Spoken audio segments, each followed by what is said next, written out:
द्वेष भाव नहीं है, किसी से बैर भाव नहीं है, लेकिन इसके पीछे सिद्धांत छिपा हुआ है कि पहले वैसी बीमारी, वैसी खराबी दूसरों में ना आ जाए, और दूसरी बात है उसके अंदर में आ गई तो उसकी बीमारी भी ठीक हो। आप एक बार तो प्रयास कीजिए, 2 बार प्रयास कीजिए। हमारे संघ में हम लोग क्या करते थे, आचार्य श्री की थोड़ी सी ही दृष्टि अगर किसी महाराज के प्रति उठी तो महाराज की 1% उठते थे तो हम लोग 2% उठा लेते थे, नहीं तो हम लोग भी उसी लपेट में आ जाते थे। अरे यही लोग सब सलाह देने वाले, यही सब मिली जुली सरकार है, उसी पॉइंट में उसी गिनती में गिने जाते थे। तो महाराज की थोड़ी सी दृष्टि चेंज होती थी, हम लोग 2 गुनी दृष्टि चेंज होती थी। आचार्य विद्यासागर महाराज के संग में कभी भी नहीं कहते कि किसी को ऐसा नहीं करना वैसा नहीं करना, लेकिन केवल दृष्टि से साधु लोग चलते हैं। किससे चलते हैं? केवल उनकी दृष्टि से। अब अपने मुख से महाराज कभी नहीं, मेरी समझ में तो नहीं कहा। अगर उनकी दृष्टि है तो आप देख लीजिए, हम लोग जब 90 में मिले तो भाई अब हम लोग तो पहली बार मिले थे, मान लीजिए दीक्षा के बाद, बाकी स्कूल अवस्था में तो अब तो वैसे ही था। तो दीक्षा में मिले, अब हम तो समझ नहीं पाए भाई अंदर का क्या, कैसा क्या बात है, कैसे क्या है। महाराज ने धीरे से पूछ लिया, समझ सकते क्या? हाँ। अब उनके संग में क्या है कि गवासन से बैठ करके नमस्कार करने की परंपरा नहीं है सभी साधु, सिर्फ गुरु के लिए ही गवासन से बैठ करके नमस्कार करते हैं, और बाकी सब लोग आचार्य वंदना हुई है, महाराज के लिए सिर झुका के नमस्कार कर लिया, इसके बाद खड़े हो जाते सब। अब सब खड़े हो गए, हम भी खड़े हो गए, हम तो देख रहे थे भाई क्या हो रहा है, अब क्या हो रहा है, क्या हो रहा है ना।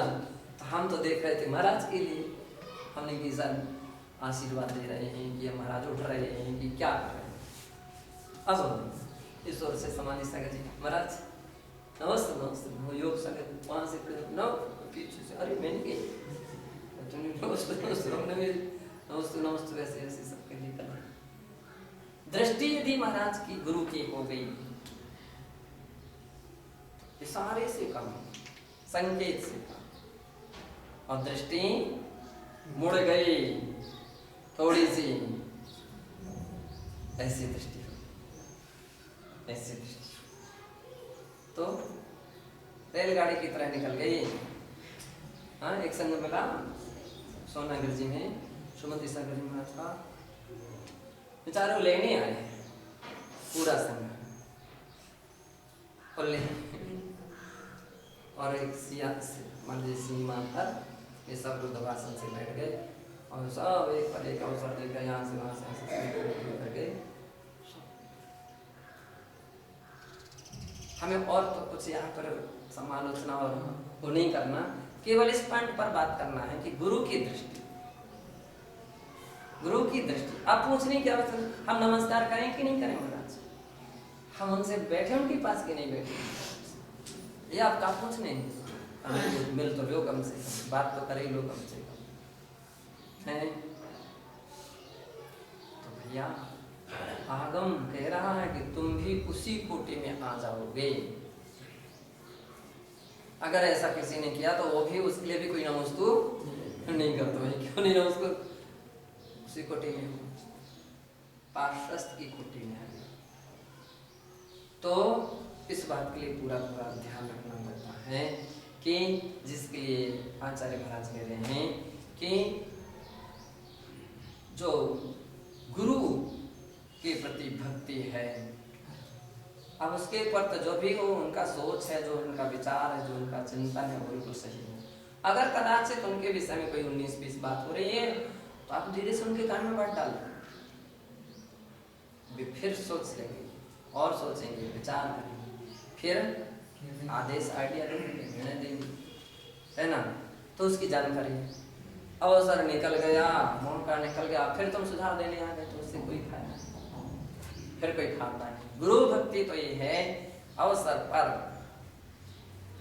और अपन लोग कितने सारे कनेक्शन हैं, क्या है, सबके कनेक्शन कहाँ कहाँ क्या क्या उचित है, कैसा है, अनुचित है, अनुचित है, ठीक है, नहीं ठीक है। आगे 10 प्रकार के समाचार में तथाकार नाम का समाचार भी है। तथा है ना, तथाकार का अर्थ होता है समर्थन। सही माना, बहुत अच्छा है, नहीं आपने सही किया, ठीक, समर्थन।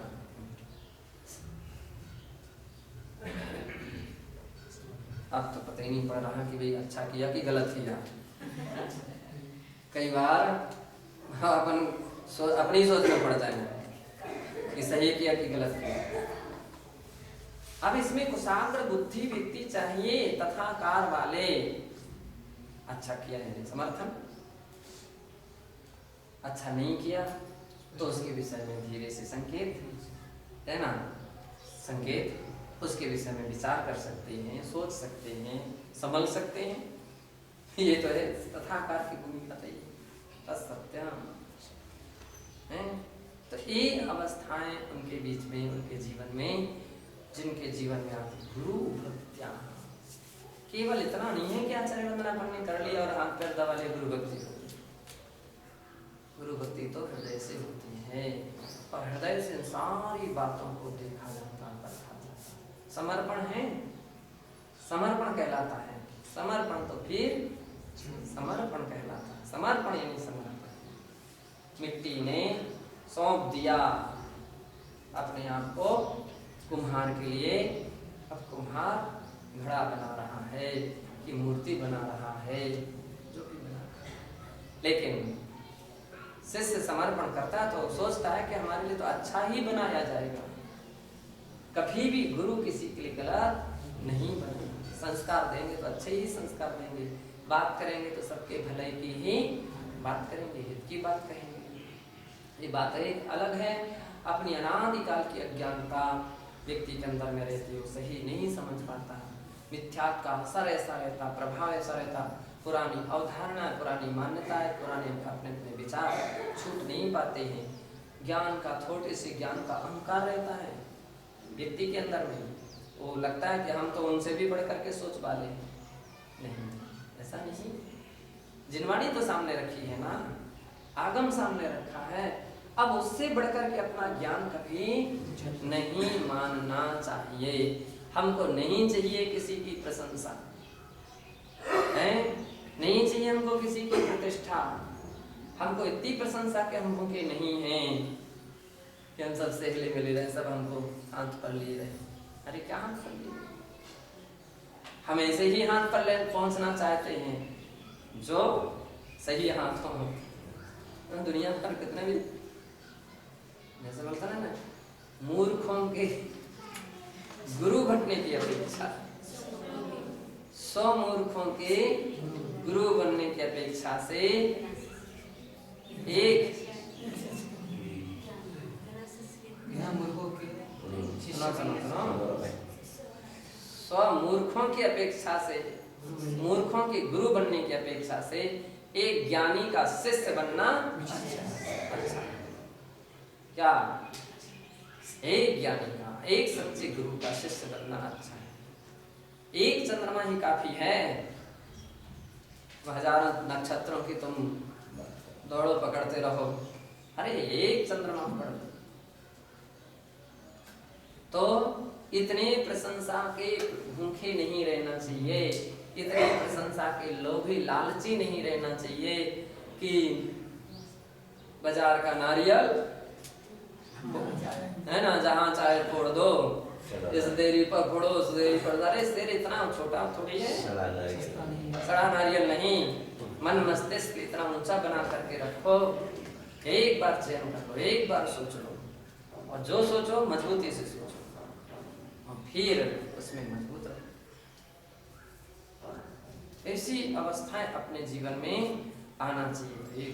दीवाना गुरुणा है ना। अब गुरु में हमने बतला दिया, जो गुरु के अनुसार चलने वाले, गुरुकुल परिपाटी से चलने वाले, आगम के अनुसार चलने वाले, ये निर्ग्रंथ गुरु जन।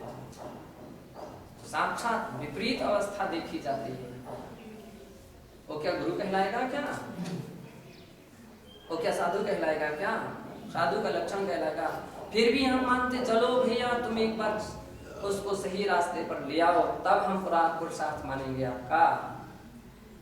नहीं तो दुनिया हम बुरे ना बने किसी से, सबसे मीठे मीठे भले भले बने रहें, बने रहो।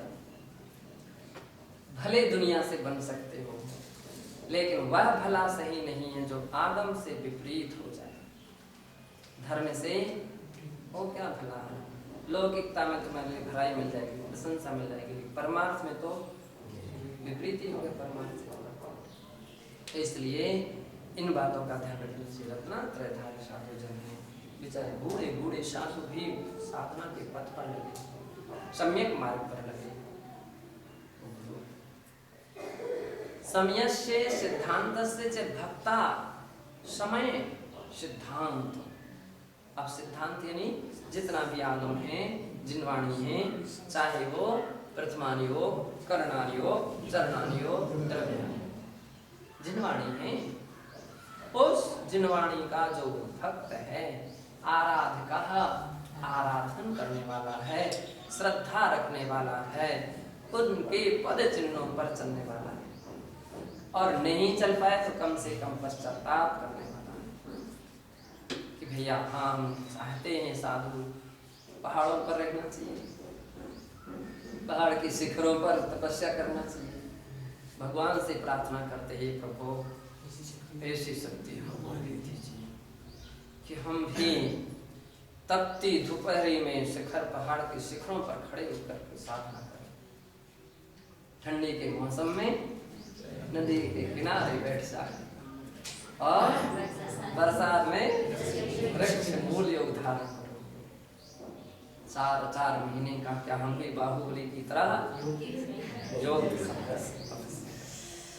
ऐसी शक्ति, ऐसी भावना अपने जीवन में होना चाहिए। और नहीं है तो जितनी है उसमें हम छल कपट नहीं रखते, जितनी है उतनी तो करते रहना चाहिए।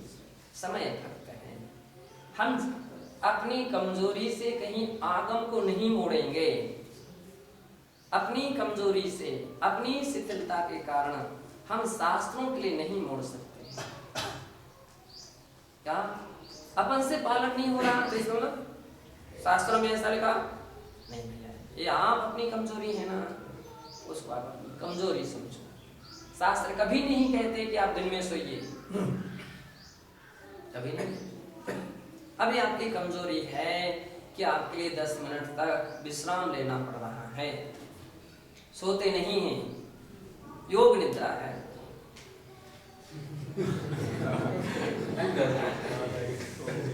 अब 10 मिनट की बात है हमारे पास, तो वृद्ध हुआ वाले हैं, स्वास्थ्य ठीक नहीं है, अंतराल हो गया, ठीक है, लेकिन उसको आगम मत कहो, ये आपकी कमजोरी कहो कि भाई अगर ताकत होती तब इतना भी नहीं करते, ऐसा नहीं, इतना तो कम से कम पश्चाताप हो तो मान सकते हैं। ये भी शास्त्र का सम्मान रख रहे हैं। श्रद्धावंतः, श्रद्धावान जो जिसका देव शास्त्र गुरु के प्रति श्रद्धा है, तदनुसरण तत्पराः, और उनके अनुसरण में तत्पर है।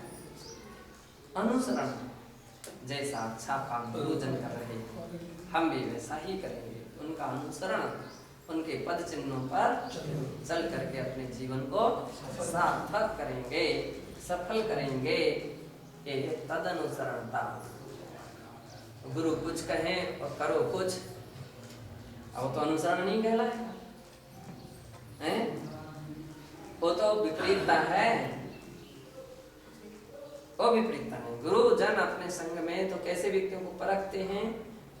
अनुसरण करने वाले, अच्छे रास्ते पर चलने वाले हैं, तो उनको भी खुशी होती है, उनको भी बड़ी प्रसन्नता होती। अनुसरण, अच्छे रास्ते का, अच्छे कार्य का, अच्छी बातों का अनुसरण करना चाहिए। ते शिव सुखम प्राप्त भवन्ति इत्यर्थः। ऐसे साधक शिव सुखम, शिव सुख यानी मोक्ष सुख को प्राप्त करने वाले होते हैं। समझ लो ये लक्षण है मोक्ष कौन कौन चाहते हैं? मोक्ष का सब चाहते हैं। अब मोक्ष को चाहने वाले का ये स्वरूप वर्णन है। मोक्ष यदि चाहते हैं तो मोक्ष चाहने का ये लक्षण है कि ऐसे लक्षण अपने जीवन में आ जाएं, तभी तो मोक्ष मिलेगा। आचार्य कह रहे हैं ते शिव सुखम प्राप्त भवन्ति, वे ही शिव सुख को प्राप्त कर सकते हैं। और जिनमें ऐसी क्षमता नहीं आ पाती है, इसका मतलब वे शिव सुख प्राप्त नहीं कर सकते हैं, वे मोक्ष सुख प्राप्त नहीं कर सकते। देवानां स्वरूपम प्राप्त सप्तम गाथा व्याख्याने निरूपितम अस्माभिः। और देवानां स्वरूपम, देवों के स्वरूप को पहले सातवीं गाथा के व्याख्यान में निरूपण कर चुके हैं। अरहत आचार्योपाध्याय सार्वा यद्वा महाव्रतिना बहुश्रुता निर्दोष संयम धराः एव यथार्थ गुरुपदेन अभिधीयन्ते। अर्थात आचार्य उपाध्याय साधु यद्वा महाव्रतिना, जितने भी महाव्रत को धारण करने वाले साधुजन हैं, बहुश्रुताः उपाध्याय हैं, शास्त्र ज्ञान के धारी हैं, निर्दोष संयम धराः, निर्दोष संयम को धारण करने वाले हैं, निर्दोष संयम का पालन करने वाले हैं। एव यथार्थ गुरुपदेन अभिधीयन्ते, वे ही यथार्थ गुरु कहलाते हैं, वे ही यथार्थ गुरुपद से अभिधीयन्ते यानी स्वीकार किए जाते हैं।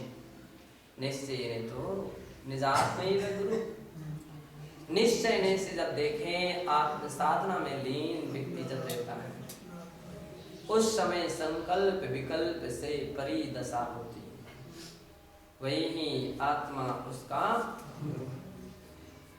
बाहर में तो निर्देश दे सकते हैं गुरुजन, बाकी तो पालन करना ना करना अब तुम्हारी आत्मा स्वयं प्रेरित करे कि ये अच्छा कर रहे हैं या ये गलत कर रहे हैं।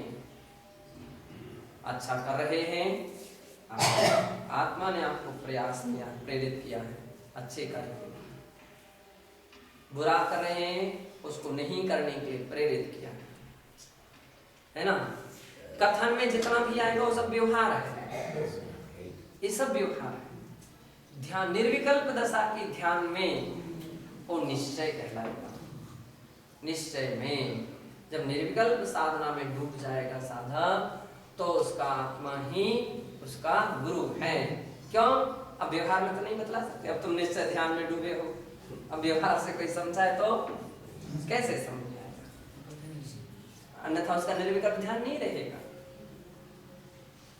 चलते फिरते अवस्था में चाहे जिस तरह से चर्चा में अपन लोग कितने कभी कभी बहुत सारे लोग जिन वाणी का उपहास कर देते हैं, आत्मा आत्मा का गुरु है।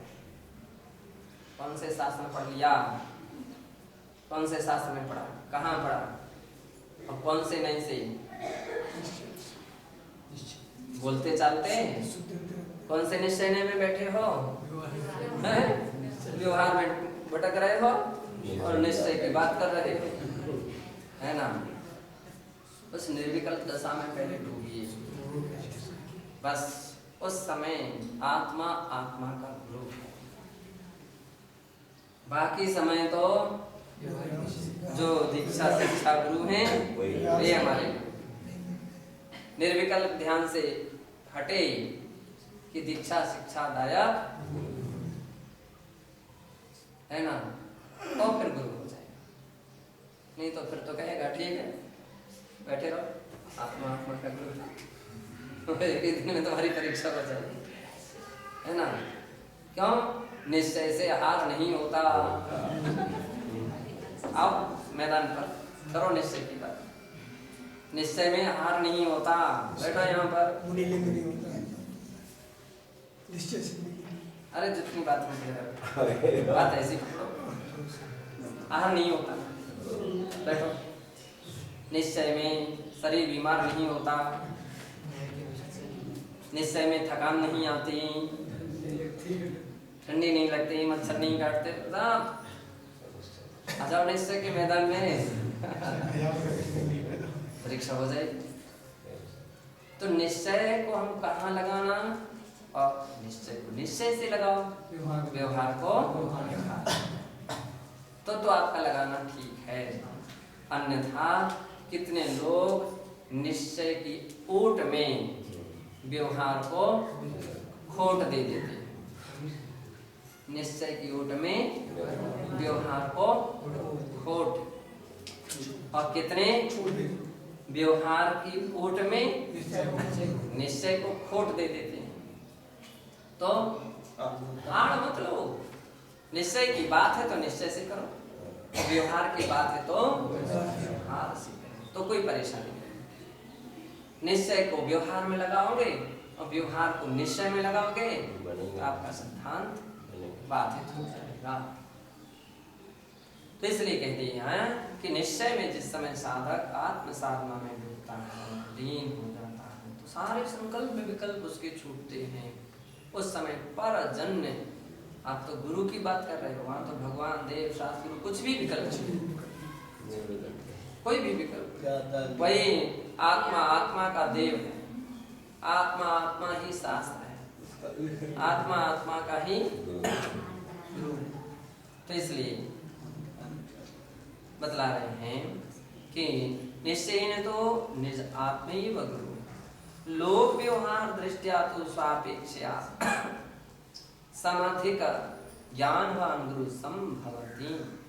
लोक व्यवहार की दृष्टि से स्वापक्षा समाधिक, अपनी पक्ष से यानी अपनी दृष्टि से अपने से अधिक जितने भी ज्ञानवान आदि गुणों को धारण करने वाले होते हैं वे गुरु हैं, गुरु कहलाते हैं। उनमें गुरु ऐसी संज्ञा संभवन्ति, संभव होती है। किंतु मोक्ष मार्गे वृत्तिना संयमेन एव गुरु पद भाजो भवति। मोक्ष मार्ग में ज्ञानवान तो बहुत सारे लोग संसार में मिल सकते हैं, क्या सभी गुरु हो जाएंगे? नहीं, अपितु जो क्या है, मोक्ष मार्ग में संयमन एवं संयम को जो धारण करने वाले हैं वे ही गुरु पद के भागीदार होते हैं, उनको ही गुरु कहते हैं। ऐसा जानने से उत्तम से पंचाध्यायी ग्रंथ बाद में रखो।